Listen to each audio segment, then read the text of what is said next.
Looking out at the Galilean hills, it's hard not to notice the scorching heat and the dusty roads kicked up by the people and the donkeys that travel them. Coming from a place where tradition is everything and a person's reputation is basically their most precious asset, it's no wonder that a person's stay in society is pretty much decided by their family and how well they stick to the rules that govern every part of life. If you slip up, you'll fall, and it's extremely difficult to get back up again. In this black and white world of stark lines and boundaries, Simon is one of the pillars of society. A Pharisee, he is well known for his faithfulness to the law and his selfless devotion to his fellow man. His home is a place of prestige, and his table is an epitome of his position. He's been taught down through the generations to follow every single word of the law and doesn't miss a trick. He's admired, respected, and thoroughly confident in his righteousness.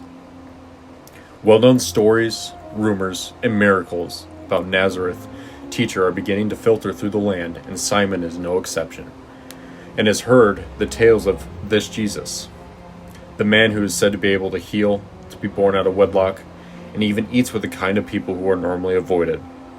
It was a challenge in itself when Simon invited Jesus, the Pharisee, to come dine with him.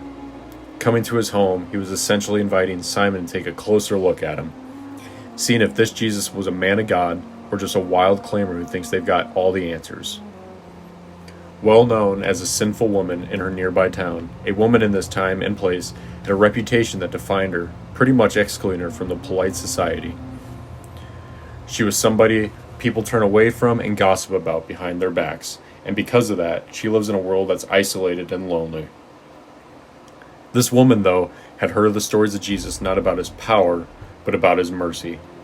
She heard that he doesn't judge, but gives people a brand new chance at a happier life. And that was something that really caught her heart. Two different worlds are about to collide. One that's locked away in a rigid tradition and a secure righteousness, and the other of someone who has been pushed to the edges of life and is desperate for love. Simon. Jesus, please have dinner with me. Of course.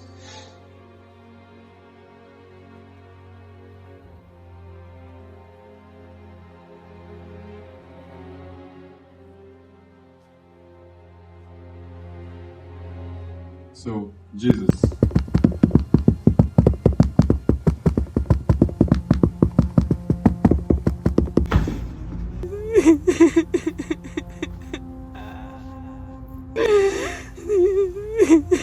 if this man were a prophet, he would have known who and what sort of woman this is who is touching him, for she's a sin. Simon, I have something to say to you. Say, teacher.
Woman, your sins are forgiven.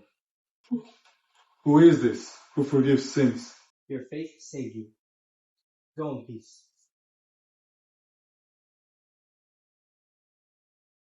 It's not marked by the weight of shame, but the radical declaration of God's complete forgiveness. When the scene of the woman who was known as a sinner is recalled, Jesus saw past her stained reputation, the expensive perfume, and the disapproval of the Pharisee, to a soul that is overflowing in the understanding of the true magnitude of her debt, and a soul who in the end found its happiness in the cancellation of that debt, which triggered tears of remorse, and her intense commitment to God were only the lovely result of someone who was completely grateful for their pardon. His last and decisive words to her were those that cut through all the judgments of the others in the room and had the power of eternal truth. Your sins are forgiven. Your faith has saved you. Go in peace. She was looking for mercy and got lots of more than that. She got peace and a brand new, complete understanding with her God. Coming from a dinner party, she isn't any more defined by her flaws, but by the grace of Christ.